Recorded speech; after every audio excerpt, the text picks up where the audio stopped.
Hello Ghost Hunters, Tommy Terror here from the Ghost Bus Tour. I don't have a ghost story today, I've got some true crime.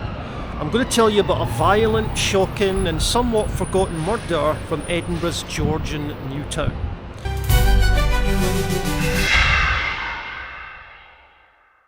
So this is George Street, the main street in Edinburgh's Newtown, famous for its expensive shops, grand houses, busy restaurants.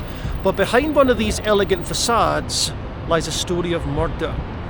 Have a look at this building behind me here. This is number 13 George Street. Now back in 1894, that was the Royal Insurance Company. And the caretaker who worked there was a man called Donald MacDonald. He was 45 years of age and he lived in the basement flat underneath the insurance company. He lived there with his sister Joanna, and it came with the job, the accommodation. Now he was described as being a quiet man, surly, kept himself to himself, but he had a lot of problems behind the scenes because he was caught stealing stamps from the company.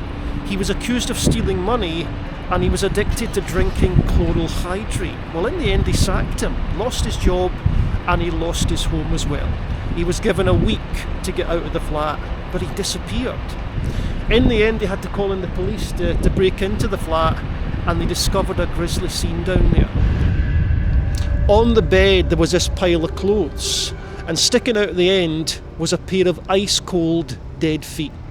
And they assumed first of all this was Donald, that he'd killed himself because he lost his job.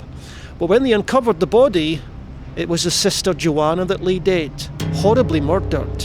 Her head had been battered in, her throat had been violently cut, and she'd obviously been lying there several days because the body was ice cold, stiff as a board, and the blood that had splashed up the walls had grown mouldy.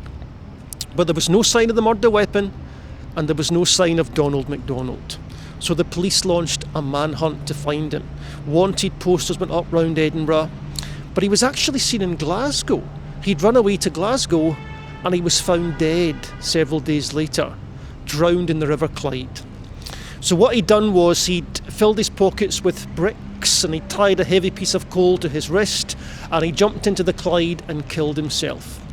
But when they recovered the body, in his pocket he still had the murder weapon, described as a formidable knife with his sister's hair and congealed blood on the blade. Nobody knows why he killed her. Was it out of despair at losing his job and his home?